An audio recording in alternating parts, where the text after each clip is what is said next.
मिले तो मैं पूजूं पहाड़, पाथर पूजे हर मिले तो मैं पूजूं पहाड़, घर के चकिया कोई न पूजे जे कई पीसा खाड़।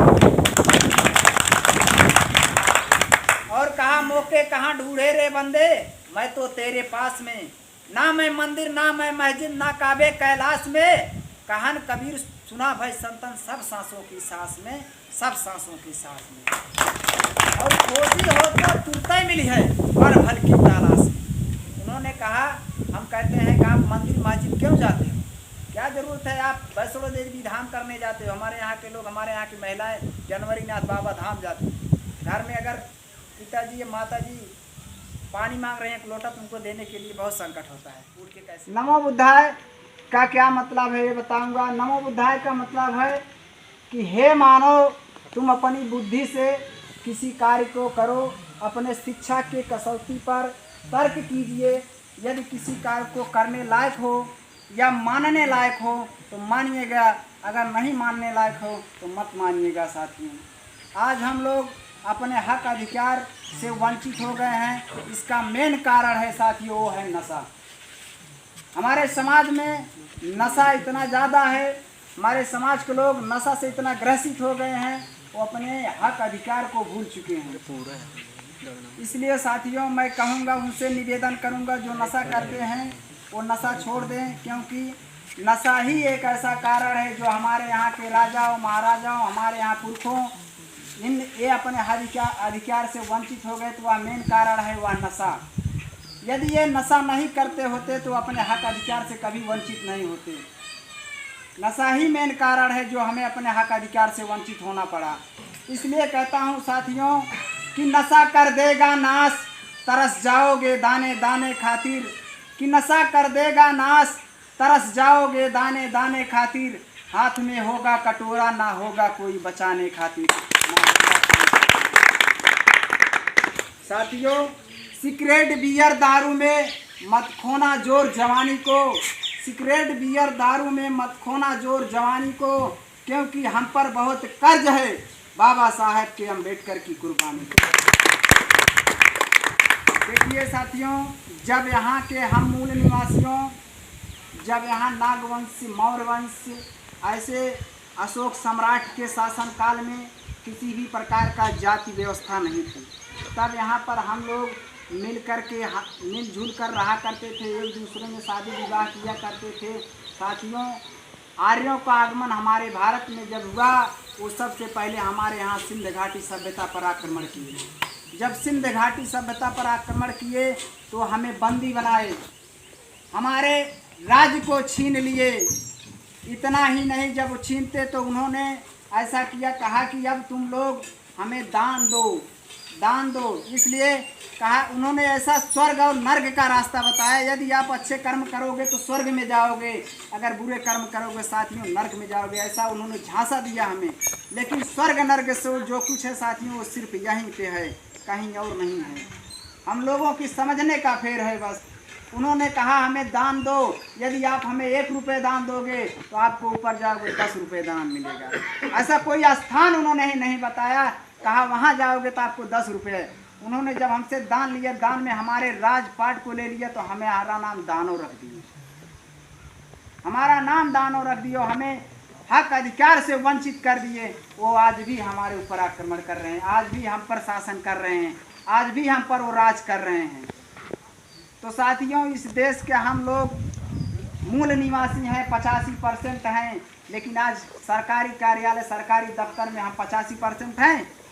कोई बताए 85% है? नहीं है। 85% नहीं है साथियों, वो 15% आज भी हमारे ऊपर शासन कर रहे हैं। क्यों? यही मेन कारण है। मेन कारण है साथियों, हम लोग शिक्षित नहीं हैं। यदि जो शिक्षित हैं तो या बोल नहीं रहे हैं, या बोल रहे हैं तो अपने समाज को जागरूक नहीं कर रहे हैं। यही मेन कारण है साथियों। जहाँ हमारी प्रजय हुई है उसी प्रजय का जश्न मनाए हैं वो 15% मनवादी लोग, उसी को हमें त्योहार दे दिया। आज हमारी महिलाएं, हमारे युवा साथी और हमारे बुजुर्ग लोग आज उसी का त्योहार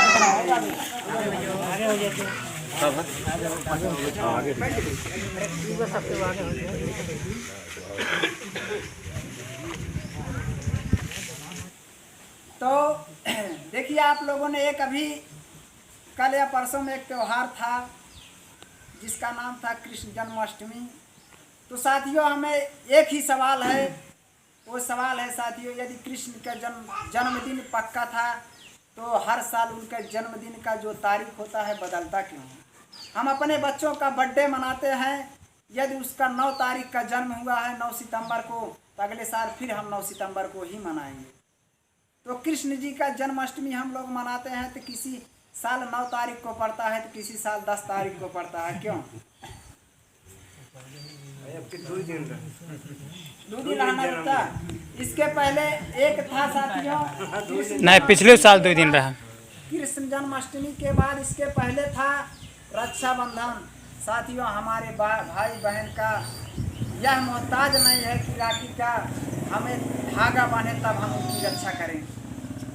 भाई बहन में कोई ये नहीं। और साथियों अभी रक्षाबंधन में भी कोई नक्षत्र लग गया था, क्या था उसमें 2 दिन माने थे ना। जब हम उस चीज को कैसे मान ले जिसका कोई निश्चित ठिकाना ना हो, जिसका कोई निर्धारित समय ना हो, इस चीज को मैं कैसे मान लूं? इसलिए साथियों पहले जानो फिर मानो, पहले तर्क करो, यदि जानने लायक हो तो मानो, नहीं जानने लायक हो तो मत मानो। उसके पहले साथियों एक त्यौहार था जिसका नाम था नाग पंचमी। हमारी महिलाएं, हमारी माताएं बहनें नाग को जाती थी दूध पिलाने। वो भी कौन सा नाग था? माटी का नाग, पत्थर का बना हुआ नाग था। संत कबीरदास जी, उनसे बड़ा पाखंडवाद को खत्म करने वाला इस भारत में, इस धरती पर कोई पैदा नहीं हुआ था। उन्होंने अपने दोहे के माध्यम से बहुजन समाज, इस देश के मूल निवासियों को समझाने का प्रयास किया।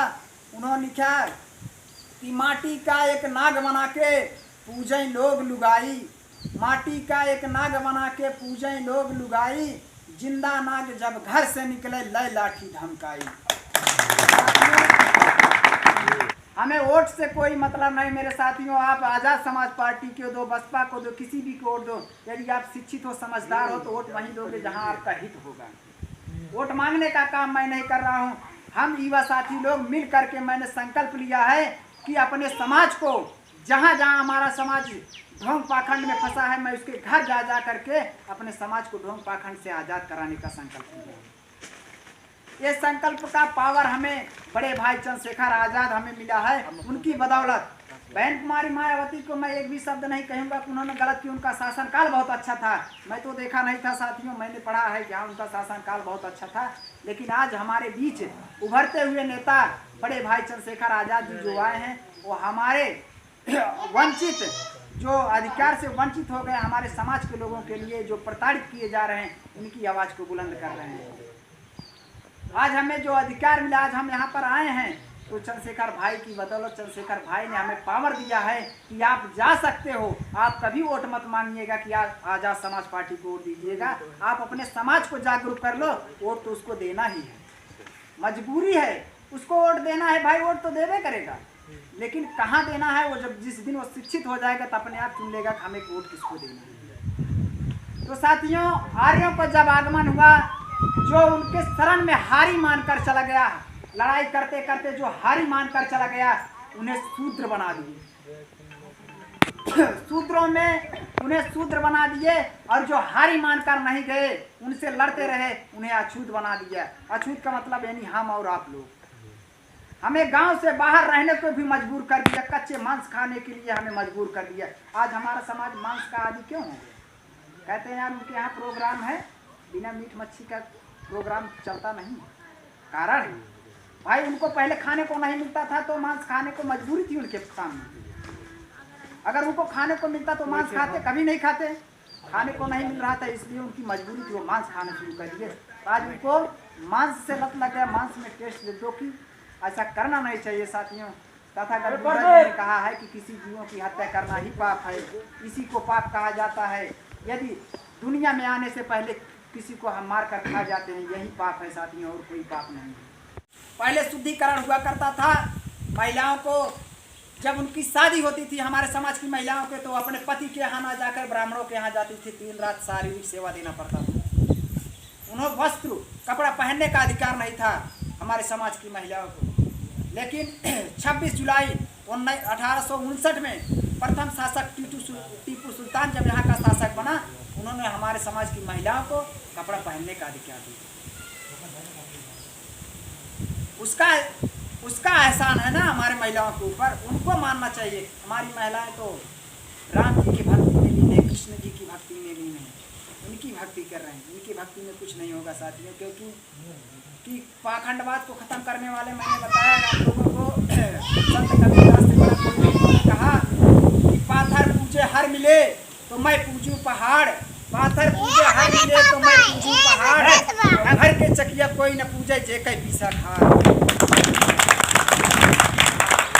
और कहा मौके कहाँ ढूंढे रे बंदे, मैं तो तेरे पास में, ना मैं मंदिर ना मैं मस्जिद ना काबे कैलाश में, कहन कबीर सुना भाई संतन सब सांसों की सांस में, सब सांसों की सांस में। और खोजी हो तो तुरते मिली है पर भल की तलाश में। उन्होंने कहा हम कहते हैं कि आप मंदिर मस्जिद क्यों जाते हो, क्या जरूरत है, आप वैष्णो देवी धाम करने जाते हो। हमारे यहाँ के लोग, हमारे यहाँ की महिलाएं जनवरी नाथ बाबा धाम जाते हैं। घर में अगर पिताजी या माता जी पानी मांग रहे हैं एक लोटा, तुमको देने के लिए बहुत संकट होता है, उठ के कैसे दूँ।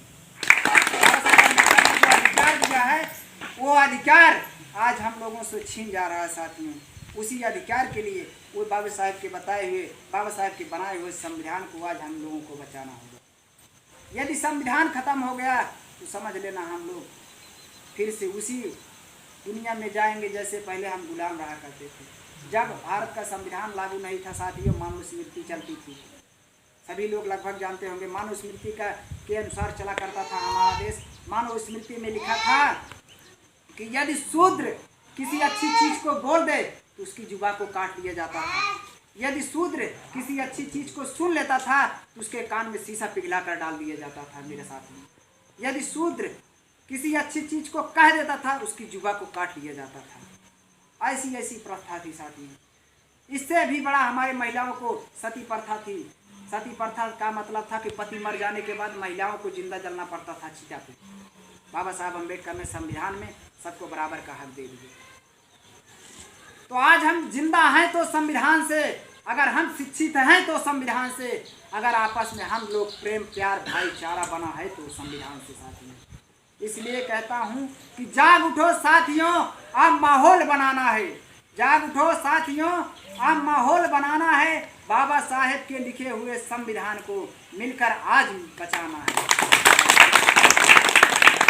क्योंकि संविधान की हर कलम ने दुश्मन का रास्ता रोका है। जो करता है मनमानी तो इसी कलम ने टोका है। कर बदलोगे एक भी आगे, देश को धोखा है। एहसान मानो बाबा भीम का, वरना ये देश कब का लूट जाता। अगर ना होता हमारा प्यारा संविधान, भारत देश कब का मिट जाता। भारत देश कब का मिट जाता। साथियों, हम लोगों को एकता बनाकर कंधे से कंधे से मिला करके चलना होगा, क्योंकि बाबा साहब अम्बेडकर ने कहा था कि टुकड़ों में नहीं बटिएगा। आजाद समाज पार्टी जिंदाबाद, जिंदाबाद जिंदाबाद, भैया जिंदाबाद, जिंदाबाद जिंदाबाद।